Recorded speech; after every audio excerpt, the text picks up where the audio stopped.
The most insane survival stories that actually happened, chat. This is a 4-minute video. Let's just see what this shit talking about, bro. Because we gotta change the narrative. We gotta change the topic, bro. Because that shit we was just talking about is insane, bro. I'm not even gonna lie. So let's go ahead and get into this. Frane Selak. Meet Frane Selak, a Croatian with luck so wild it's almost cursed. In 1962, he boarded a train from Sarajevo to Dubrovnik. Then chaos hit. The train plunged into an icy river. 17 people froze or drowned in the wreckage. Frane? Chat, how the fuck did the train just drop into the river though?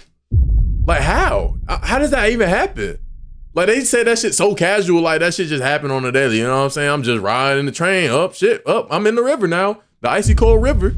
Like what the fuck?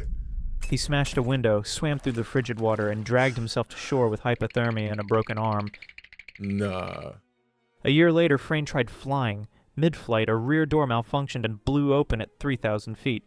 He fell nearly half a mile and crashed into a farmer's haystack.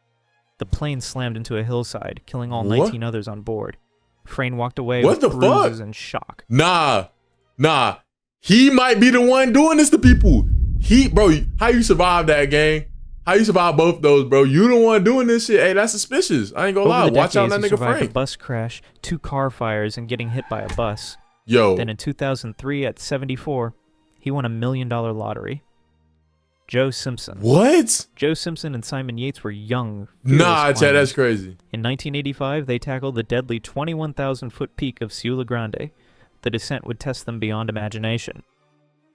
At 19,000 feet, Joe fell and shattered his tibia into his knee joint, a climber's death sentence. Stranded in a storm, Simon lowered him down the mountain on a rope. When Joe's weight threatened to drag Simon to his doom, Simon made the gut-wrenching choice to cut the rope. Joe fell into a crevasse, landing on a fragile ice bridge. Convinced that Joe had perished in the fall, Simon continued his descent, burdened by grief and guilt. Little did he know, Joe was fighting for his life deep within the icy abyss. What the fuck? Trapped in an icy tomb, Joe faced a brutal truth. No one was coming. A devout Catholic in his youth, he realized he no longer believed in God.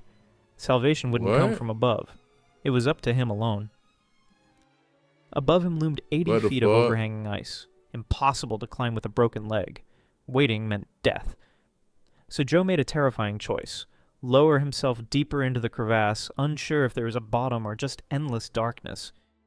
Wait, why would you keep going down? At the rope's end, one slip could send him tumbling into oblivion. But Joe kept going, fueled by a desperate will to live, whispering to himself that making decisions, how is going down going to save him? Was better than giving up. After dropping 80 feet, Joe landed in a cavern like an hourglass, vast as a cathedral. Then he saw it. A shaft of sunlight spilling through a hole above. It was his way out. With his legs screaming in agony, he crawled toward the light, determined to escape. Joe clawed his way out, the world rushing back in a flood of relief. He lay there laughing, alive against all odds. But the fight wasn't over. For 3 days, with no food or water, he crawled Jordan was 5 good. miles Welcome across in. glaciers and boulder fields, haunted by thirst and hallucinations. Miraculously, Joe reached base camp. Simon, who had mourned him as dead, rushed to his side. What the stunned. fuck? Vesna Vulovic. How did he? Vesna that's was crazy. a 23-year-old flight attendant who 3 loved days the job. crawling. But on this winter day, she wasn't even supposed to be on Flight 367.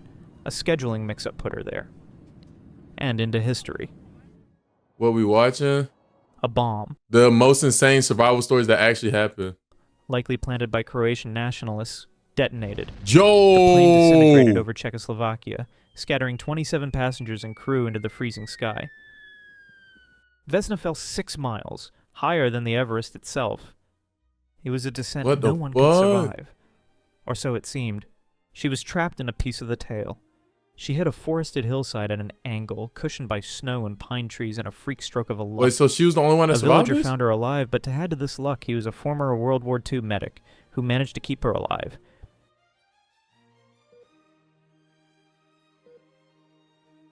She suffered a fractured skull, 2 broken legs, a fractured pelvis, 3 broken vertebrae, one of which was crushed, several broken ribs, and temporary paralysis. Doctors said surviving that fall was a 1 in a billion miracle.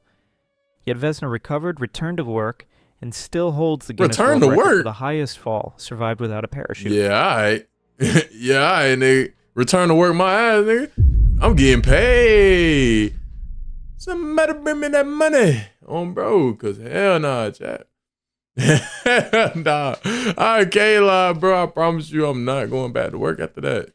She went back to work on bro, I'm not. And she better than me, chat. I ain't gonna lie, bro.